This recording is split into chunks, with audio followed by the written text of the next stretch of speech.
God only knows what you've been through. God only knows what they say about you. God only knows how it's killing you. But there's a kind of love that God only knows. God only knows what you've been through. God only knows what they say about you. But God only knows the real you. There's a kind of love that God only knows.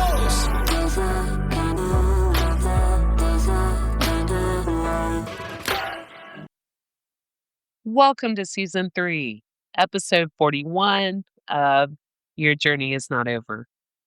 My name is Tanya Pearson Randolph. This is my own personal journey. This is my healing journey, and the expressions and opinions are of my own. I own all the rights to my personal journey, to my healing journey, and to Your Journey Is Not Over. Neither of the three are to be used, copied, nor edited in any way without my consent. Well, jumping back onto the part of my journey where I was in complete lockdown. It was most definitely a mental lockdown, not a physical lockdown for me. I functioned normal within the walls of my city, my home. I have had contact and I've spoken with a lot of people, men and women, that have lost their motivation, their drive. They don't cook, they don't clean, they don't have a daily schedule within this confinement, this mental lockdown. So then, as I always say, one thing leads to another, and then they become physically unable to function, to do daily tasks. Most have shared with me that they sleep or slept their days away.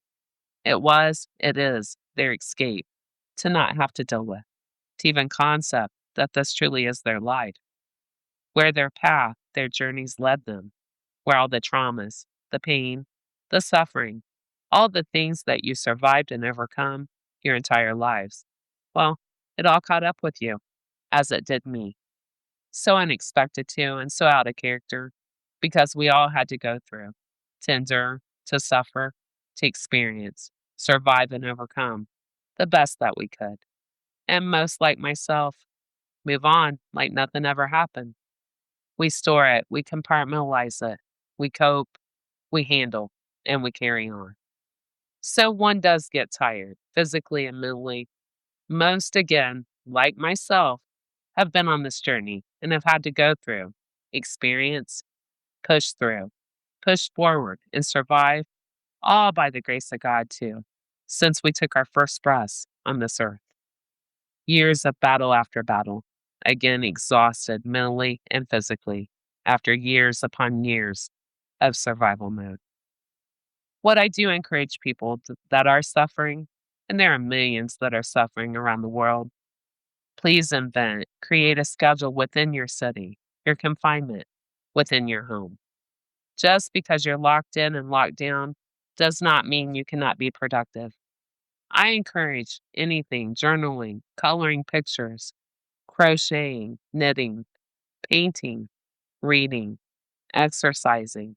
With today's technology, we can have anything delivered to our homes, and we can look up anything on our phones, our laptops, our televisions, even. So you can look up Pilates, yoga, Tai Chi, which is one of my favorites. Actually, they all are.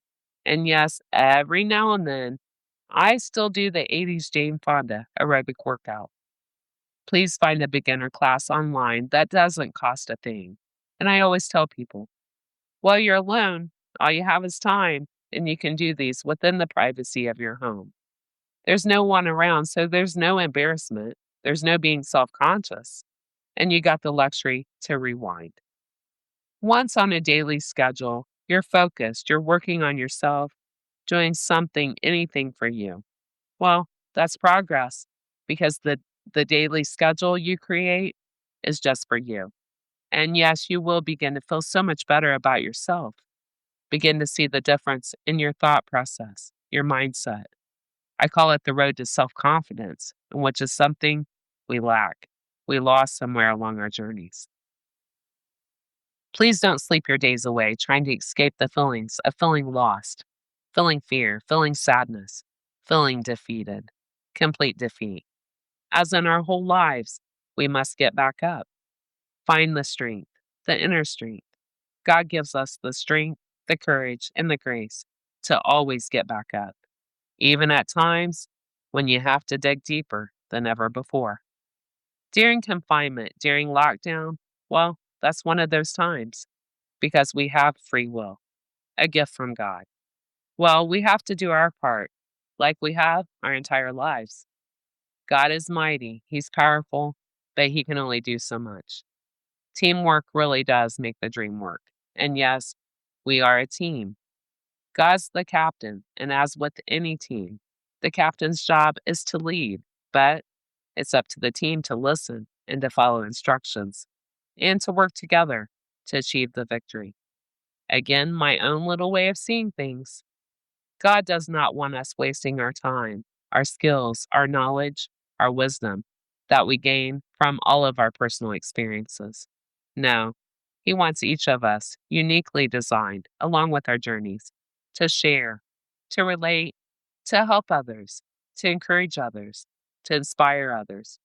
And we can't do that being confined to our homes.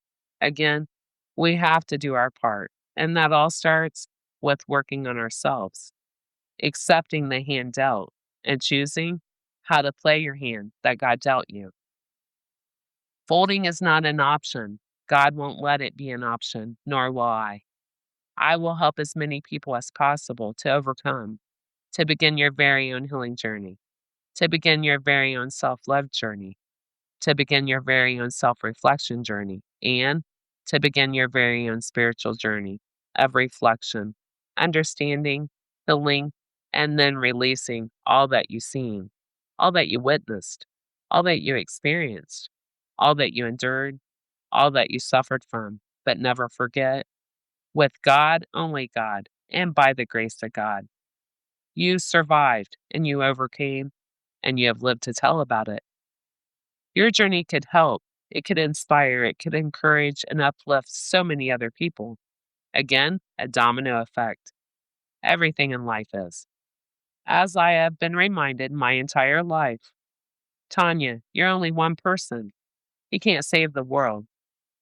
Well, my response has always been, oh, yes, I can too, one person at a time, by helping one person at a time in whatever situation. Helping people to heal, to love yourself, to help with being relatable, a soft place, providing a safe place for people. Again, one person at a time. Well, then those very people continue on their journeys and they pay it forward and begin to help others, standing where we all once stood. Again, a domino effect. So, by in fact helping one person, it truly helps so many others. And we are stronger in numbers. Please begin your very own Yellow Brick Road, your very own healing journey. People are depending on you. They're depending on your personal experiences, your wisdom, your knowledge to help them, to encourage them, to inspire them, to give them someone to look to, not a fictional character, a real living, breathing person to relate to, someone to give others a roadmap out of the existence that they found themselves in on their journeys. By helping one person, you are changing so many lives. Please let that be your motivation to get back up, to heal yourself, and get back out into life. My hopes and my prayers are that one day you walk out your front door and you look up to the sky and you tell God, you tell the world, you tell the universe, I'm back and I'm better than ever. I know I said I will begin to get to where I slowly started to overcome my fear of leaving my house, but God had other plans. I channel when I write, and my pen just flows. Now, proofreading this episode, I also realize that God wants me to spend more time on this, not scrape the surface. He wants me to dig deep into reflection of this part of my journey so that I can share and relate and really connect to so many people that are suffering. When I experienced my complete lockdown, I had no way of knowing that this is an epidemic around the world.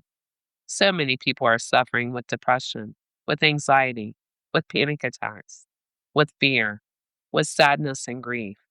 They're suffering from past traumas, suffering from unresolved traumas, suffering from PTSD. I'm aware now.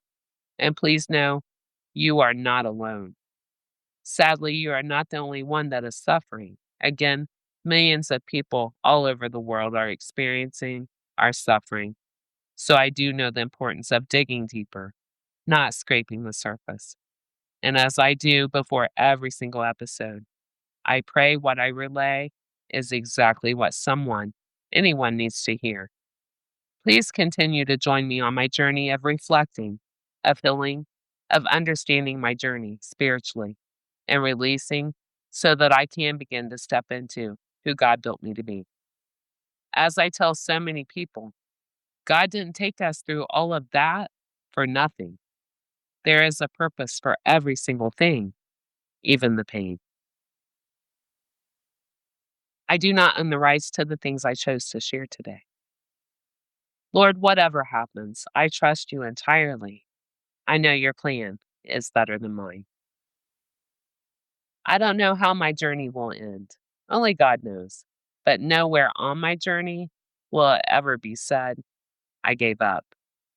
Please never give up. Your whole life, you've been trying to please everyone. You've been trying to take care of everyone. You've been trying to fix what you didn't break. You've been strong for so long. It is now time to love yourself. Do what you do for others, but for yourself instead. I work on myself because I understand I am responsible for where I end up, not for everything that happened to me, but for every response, every habit, and every decision I make after it. That distinction is everything. I can't change my past, but I can decide whether it defines me or strengthens me. Blame might explain your pain, but ownership is what changes your life. I told God I was overwhelmed and tired. You want to know what he said? He said, then stop trying to do my job. It made sense to me. This concludes my podcast for today. Please join me Thursday, listen in, and always remember your journey is not over. God bless. God only knows what you've been through. God only knows what they say about you. God only knows how it's killing you. But there's a kind of love that God only knows. God only knows what you've been